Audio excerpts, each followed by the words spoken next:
Prioritize, prioritize, prioritize, and prioritize. Prioritization is a skill that all product folks, entrepreneurs, and business leaders have to excel at. And there will always be more things for you to do than what you have resources to do. So, therefore, it becomes critical to prioritize and decide where you want to invest your precious resources. Now, typically, prioritization has to happen at 4 levels. First is at a strategic level, where you choose your goals and your approach. The second is, within a particular strategic theme, what are the various initiatives that you want to work on? Or in a product context, you could think of it as what are the various features that you want to develop. The third thing is, for a particular feature, what are the very specific things that you need to do? And in the software product development context, you could think of them as user stories. And the prioritization decision, you actually have to think of it like an investment decision. You're trying to decide what you want to do, looking at the potential value or the potential benefits it could bring to you, vis-a-vis the cost that you would incur in actually doing it. And so at the core of it, prioritization is a value versus cost evaluation that you're doing. When you choose your strategic goals and your approach, you're essentially evaluating the various options and trying to decide which one to pursue based on how attractive it is, vis-a-vis whether you have the resources at hand to do it at a reasonable cost. Similarly, you do the same thing at a feature level. What are the various features that you want to develop to attain those goals, keeping in mind the cost of actually developing and taking those features to market. Now, most organizations do a fairly decent job at a strategic and a feature level.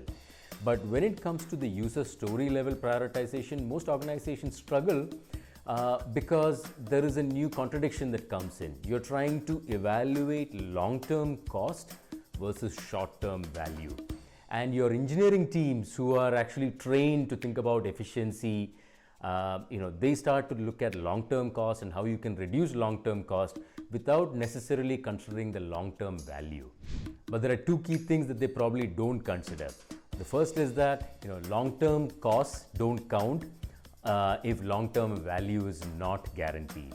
And the second is that a lot of things can happen which can actually prevent long-term value from materializing. Engineering teams tend to think that long-term value is in fact guaranteed, and it is up to the product leaders and business leaders to convey the risks involved which could prevent long-term value from materializing. And until this trait is ingrained in the product teams and the engineering teams, it is critical that business leaders and product leaders actually work with engineering teams to prioritize at a user story level as well. And any user story that is picked up for development has to be ruthlessly evaluated and prioritized before you actually pick it up for development. Sometime back, I was advising this early stage product startup who were looking at launching a new product in the market. And they had outsourced their entire development to a dev shop. And the team at the dev shop actually looked at what was expected from the product, and they took a very modular approach and came back with an estimate for about 6 months. Now, what you need to keep in mind is that when somebody says 6 months, the chances are it would take longer and never shorter. So I worked very closely with the engineering team, and we ripped up the whole plan and put together a very prioritized set of user stories which had us launching the product in about a month's time. And once we started seeing the traction, we started adding some of the capabilities that the engineering team had looked at from a very modular efficiency perspective. If you remember, I started off by saying that there were 4 things that you needed to be good at from a prioritization point of view. The first was at a strategic level, the second was at a feature level, and the third was at a user story level. The 4th thing that you need to be really good at is prioritizing your own personal time. Because if you cannot manage your own time, how are you going to manage the way the whole team spends their time? And on this topic, I want to leave you with an anecdote. So this is something that happened several years ago when I was working with this great product leader from whom I've learned a ton of things. So we were having a general conversation, and I was telling him about how I was struggling to find time to do some of the things that I really wanted to do from a long-term perspective. And he asked me 3 simple questions.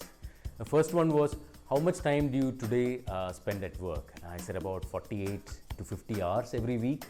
The second question he asked me was, in that 48 to 50 hours, do you finish everything that you really want to do?